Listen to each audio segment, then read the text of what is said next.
Israel has been in this dilemma where it's had to, in effect, choose between protecting its citizens and punishing the citizens of Gaza.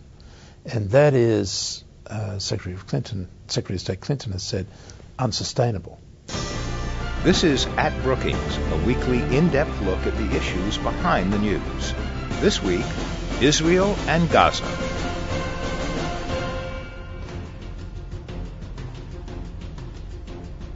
Gaza remains unsettled after May's deadly Israeli commando attack on a Turkish flotilla.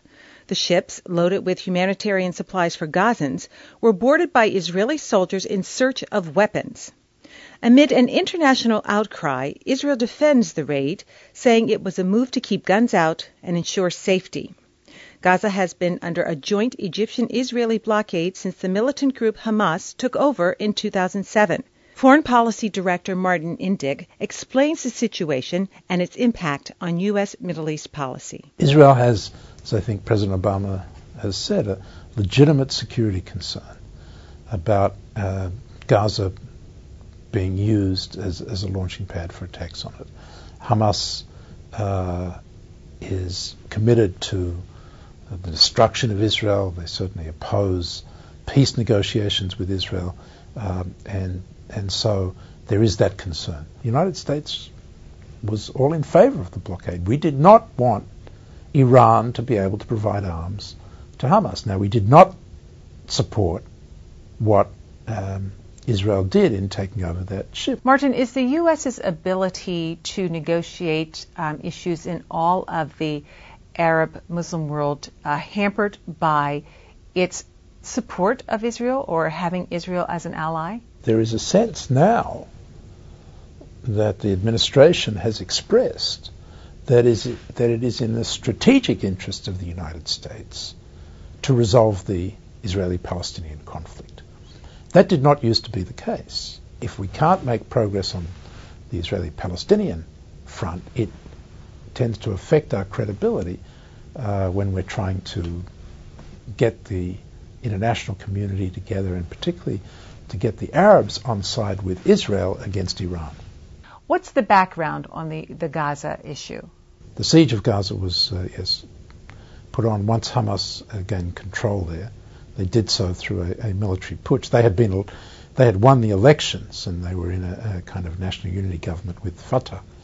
But then in Gaza, they were concerned that Fatah was actually going to try to take control there, and so they claimed to have preempted through a military putsch in which they took over control.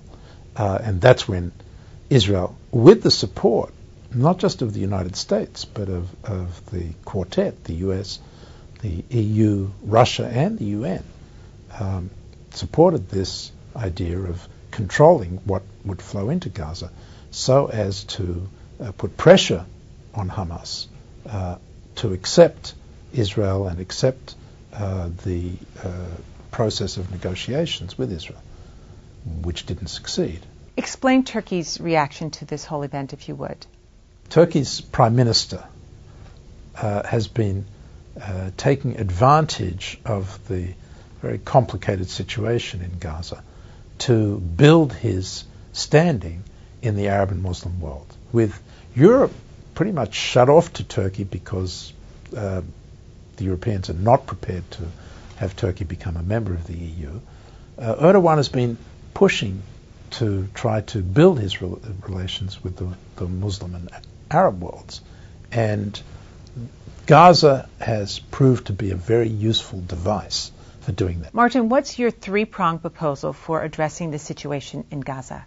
What we need to try for here is to encourage a mediation by an Arab mediator or perhaps a German mediator to put together a package deal to test whether Hamas is ready to commit to a de facto ceasefire with Israel, where they will prevent any attacks on Israel and they will stop smuggling arms into Gaza, and in return the passages will be open. We need to make demonstrable progress in the negotiations between Israel and the Palestinian Authority in the West Bank, in effect to change the subject, to show that the United States is involved in actually trying to resolve the Palestinian problem And thirdly, we need to find a way to address the deterioration in the Turkish-Israeli relationship, which is critical to our own strategic interests. If we want Israel to take risks for peace, and we do, if we want Israel to move forward in making peace with the Palestinians and withdrawing from the West Bank so that a viable Palestinian state can be created, then they have to know that when their security is at stake, we will stand by them. At Brookings is produced by the Brookings Institution. To learn more about the issues discussed on At Brookings, visit our website at brookings.edu.